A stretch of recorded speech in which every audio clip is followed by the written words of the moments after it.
Hello, good morning.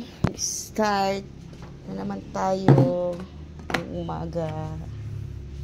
Parang may nakita. Kaliligo ko lang kasi kaya kailangan mag-umpisa na ako sa work everyday. Tapos ayan, parang may nahulog na avocado. Kita ko ang dumi ng gilid ng bahay pa namin. Ayan o. Ayan. Kukunin ko. Ayan. Di ba ang laki? Lagay ko dito. Ayan. Diba ang lalaki ng avocado namin.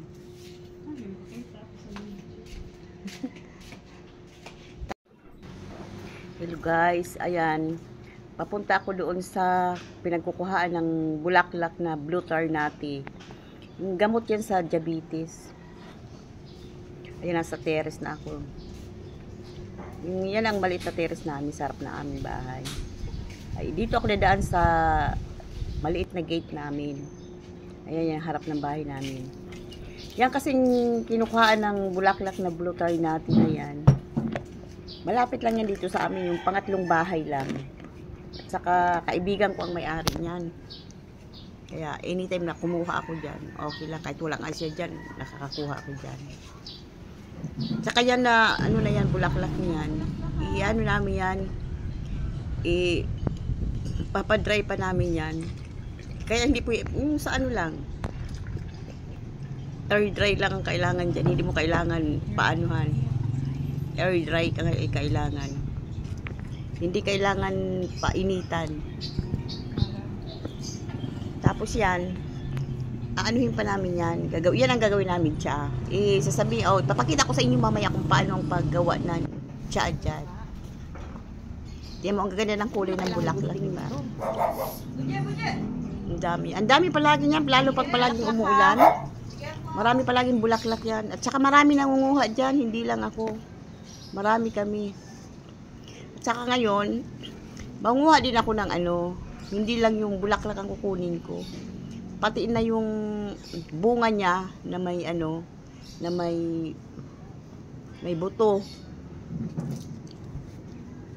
Kukuha din ako. Para ayan para magtanim na kami. Nakakahiya na kasi palagi kami nanghihingi. May space naman kami doon sa bahay na pagtaniman namin. Tsaka madali lang umano yan, madali lang siya mabuhay. Hindi mahirap kasi isasaboy mo lang eh. Marami na kami nakuha, Yan ang gamot sa diabetes ng anak ko, kaya kailangan effort para umaling. Yan talaga tayo mga nanay, kailangan kung pwede lang sa herbal muna, herbal na muna natin kasi ang mahal ng gamot. Kahit na may pambili tayo ng medisina, iba yung herbal din na pwede pa naman madaan sa gamot. Ayan. Ayan na nakuha namin. Ang dami, di ba? Tapos, ano namin yan, ipapadry namin yan. Ilalagay namin sa supot. Kukunin ko muna yung mga kinuha ko ng mga pantanim. Yung bunga niya. Ayan. Iniiba-iba ko muna. Iba ko yung bulaklak at saka yung pantanim para hindi na hingi ng hingi. Yan. Iniiba ko na yan dyan.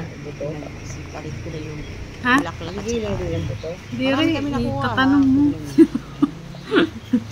Kailan pakakita mo rin yan? Ano namin yan. Pwede mo naman gawin sa sunod na adlaw. Sa supot.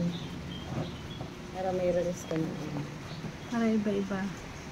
Talaga, tiyagaan talaga pag ganyan. Tiyagaan talaga pag halimbawa mag-ano ka ng herbal na medicine, kailangan talaga, magtiyaga ka talaga. Hindi yung basta andyan na lang, yan na yan. Kailangan, marami pang proseso yan. Meron pa dito. Para rin naman kasi ayan. Ilalagay ko na yan sa supot. Kasi ipapahangin na namin yan. Kailangan matuyo lang siya sa hangin, hindi yung kailangan paarawan.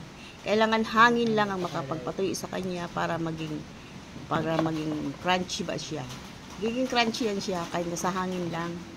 Isasabit namin. Lagay ko muna yan sa supot. Bali, dalawang supot yan yung nagawa namin. Ako nagbibideo. Sasabit ko yan. Ihahanger ko yan. Ihahanger ko siya. Ayan. Muntik pa nga nahulog yung isa dyan eh. Buti lang nasalo ko pa rin. Kahit papaano nasalo ko pa rin. Ayan, tingnan nyo. Ayan. Diba? Mataas kasi yung pinagsampayan namin, hindi ko maabot. Kaya medyo tumuntong ako doon sa ano ng upuan. So, ayan na. Nililinisan ko na yung ano, nililinisan ko na yung gilingan namin ng bulaklak na yung kasi meron na kami nakuha na una na ano na siya, na dry na namin. Ayan na. Nakuha na kami dati.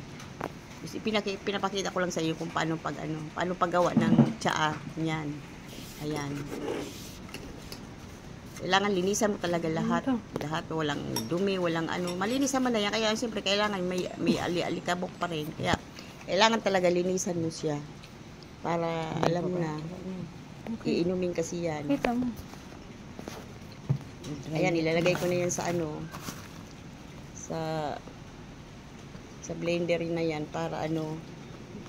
Grinder na yan. Para konti-konti lang. pangalan nito para madurog. Tapos, pag nadurog, dun na. Dudurog siya. Tapos, tingnan ko Para muna ma. maging Maganyan ko pinong-pino. muna.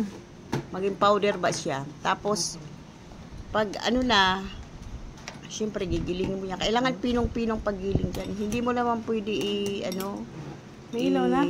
ilagay lahat. Hindi mo pwede ilagay lahat pa. Unti-unti lang. Unti-unti lang.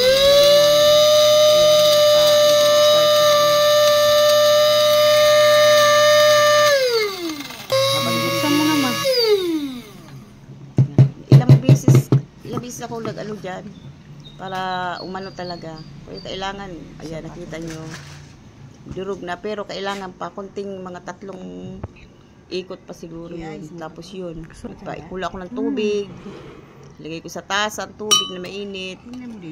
Tapos naglagay ako ng 1 kutsarang ano, yung dinurog namin na bulaklak, ayan na.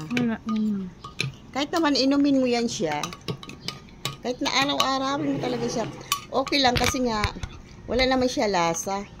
Dagdagan mo pa lang. Masarap nga siya lalo pag inano mo siya. Kasi yan, ilagyan mo siya ng lemon, kunting, kung mayroon kang ano, mayroon kang mag-record ka honey, yun talagang inalalagay ko. Pero kung talagang walang honey, okay lang kahit brown sugar, okay lang. Maglagay ka lang ng konti, lagyan mo ng yellow. Parang juice. Pangsala na lang. Hindi mahirap siya inumin kasi nga wala siyang lasa, parang tubig lang. Huwag lahat ha, konti lang, kay matapang. Kasalain mo para ang pag-inom mo, diretso. Parang tsaa, ganun. Tama na. Ayan, sinala ko na. Hindi ko inubos lahat kasi nga, medyo na parami ang lagay ko. Para, okay lang naman niya kasi para hanggang mamaya, kung iinom siya ulit, gusto niya uminom ulit. Ayan. Medyo nadagdagan ko nga lang lemon. Water pa, kay magpipin. Medyo ano. Pero okay lang, mas maganda nga yan eh. Mag-iba na kulay.